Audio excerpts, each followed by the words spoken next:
میتونن به کتابخونه خودشون سر بزنن، میتونن برن سراغ اشعار حافظ و سعدی که حالا اینها بزرگان ما هستند، اشعار مولوی، و ببینند که نگاه به زن به چه شکل بوده. مثلا میشه گفت یکی از مفاهیمی که خیلی تکرار میشده مفهوم زن به مثابه دنیا بوده، یعنی یک امر نکوهیده، چیزی که باید از او فرار کرد، از او باید پرهیز کرد.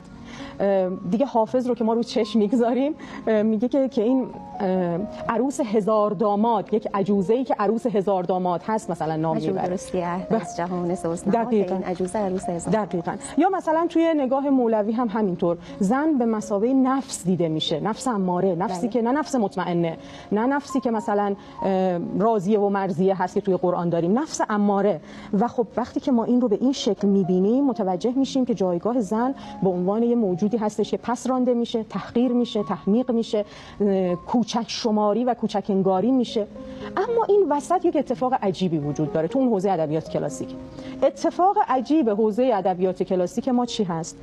میگه ای به می جمله بگفتی هنرش نیز بگو. فردوسی اتفاق عجیب حوزه ادبیات کلاسیک ماست. 32 شخصیت زن رو به میدان میاره. از این 32 شخصیت بعضی ها نژاده هستند و بعضی ها غیر نژاده.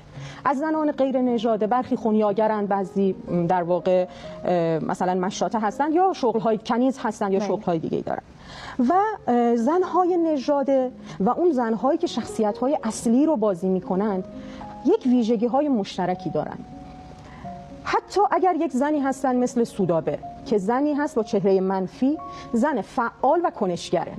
یعنی ما برای اولین بار توی در واقع سیر تطور شعر فارسی میبینیم که زنهایی به میدان کنش و عکس اومدن، فاعلیت دارن، قدرت تصمیم گیری دارن، استقلال در عمل دارن، قدرت اثرگذاری. دقیقاً قدرت اثرگذاری. یعنی بین این شخصیت ها شاید بتونیم بگیم که اونی که از همه دیگه بهتر خود نقشش رو بازی میکنه سیندخت هستش. میاد میایسته در سرمرز در واقع مرز، منزل و مدینه و این آتش بزرگی که به واسطه عشق دخترش برافروخته شده این رو میخوابونه. به مثابه یک سفیر و یک دیپلمات میره با سام صحبت میکنه، او رو مجاب میکنه در شرایطی که هم جان خودش در خطره، هم جان دخترش در خطره، هم شهرش در خطر هستش. اون میاد و وارد میشه و از همه ابزارش استفاده میکنه، از لطافت‌ها، ظرافت‌های زنانه، از هدایایی که میبره، از همه جزئیاتی که زن و فقط زن میتونه با استفاده از اونها اون دهشتناکی امر کلی رو از بین ببره. با اون میره وارد میدان میشه و موفق خارج رو حفظ میکنه و هم وطن رو. بله، هم خانواده و هم وطن رو حفظ میکنه